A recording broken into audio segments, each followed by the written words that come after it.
Kas yra siela? Ar mes turime sielą? Taip, ji neegzistuoja.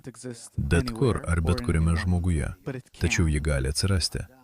Jei žmogus įgyja norą duoti, teikti, mylėti, tikrai mylėti nepaisant savęs, aukščiau savęs, šis polinkis ir vadinamas siela. Kur yra mūsų siela? Jie apsivilka žmogaus noruose. Tai naujas noras, kurį žmogus pamažu susikuria savyje. Kabalos išmintis yra metodas, kaip sukurti sielą, tiksliau tariant, kaip ją įgyti. Ir tuomet žmogus pajunta, kad jis turi norą duoti, teikti, mylėti. Kodėl tai vadinama siela? Ar tai noras? Siela yra vienas iš dvasinių laipsnių. Tai bina laipsnis, davimas, meilės pradžia. Ar tai dvasinis lygmuo, kurį galima įgyti? Kaip aš galiu jį įgyti? Taip, būnant ypatingoje aplinkoje, ypatingoje grupėje, mokantis specialios metodikos, kaip pakilti virš savo ego ir santykiauti su kitais ne iš savo ego, ne iš savo prigimties, bet pakilus virš jos.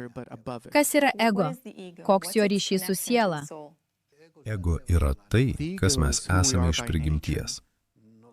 Su tuo ir gimstame, taip mes vystamės. Jis nulemia viską, ką darome gyvenime. Ir jis lydi bei kreipia mus visame kame. Tuo tarpu, kai įgyjame kitokią, priešingą prigimtį, esančią virš to, davimo ir meilės kitiems prigimtį, kuri nėra susijusi su mumis pačiais, kuri yra už mūsų ribų, o mes neturime tokių pavyzdžių šiame pasaulyje, tuomet per tai mes įgyjame vadinamąją sielą. Yra tikėjimas, kad siela yra amžina. Ar tai tiesa? Taip, bet žodis tikėjimas čia nelabai tinka. Taip, siela yra amžina.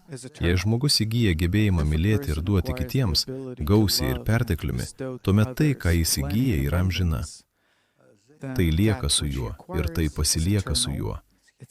Gyvenime ir po gyvenimo. Tai tampa jo dalimi. Tuo jis įgyja amžinąjį gyvenimą. Kodėl egzistuoja toks supratimas, kad skirtingi žmonės turi skirtingas sielas?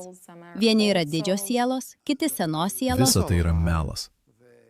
Ir tai neturi nieko bendro su tiesa. Žmonės tiesiog norėtų, kad tai būtų.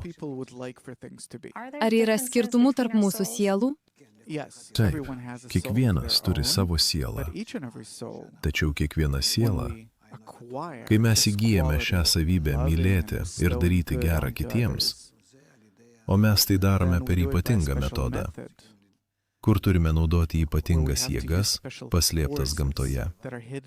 Ir tuomet mes sukuriame savyje gebėjimą daryti gerą kitiems. Tai ir vadinama siela. Kitaip tariant, jūs norite pasakyti, kad mes turime atrasti savo sielą ir kas ji Mes yra? turime ją atrasti ir galiausiai pasiekti būseną, kurioje, taip, kiekvienas iš mūsų įgys savo sielą.